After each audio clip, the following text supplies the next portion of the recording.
So Fred Patnard, tell us about the new book you've got. This is about to be released. Okay, it's called Raw Food Controversies, and this is the only book that exposes the truth about the raw food movement that other raw food gurus don't want you to know. And it's actually a book that tells my story of how I got into raw foods about 14 years ago and actually got very sick. After 3 years on the diet, I was so sick that I could not get out of bed for over a month.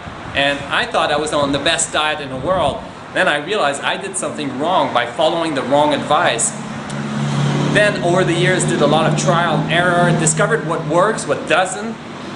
And then finally, to this day, I never told my story. I never told exactly what happened, the people I worked with, the kind of crazy stories along the way, what worked, what caused the most problems, what are some of the things that raw foodists believe that they're not true.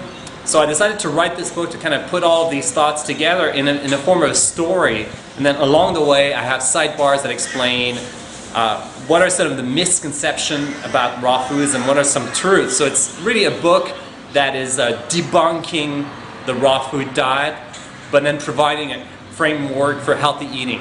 For sure, for sure. So basically to help people avoid making the same mistakes you did. Yeah, the same mistake I did, but also the same mistake I saw other people do.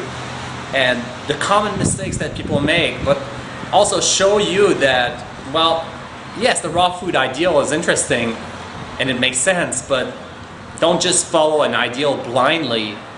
Learn a little bit about it and make it work nutritionally, not just with some kind of theory that the raw food diet is the best because all animals in nature eat raw.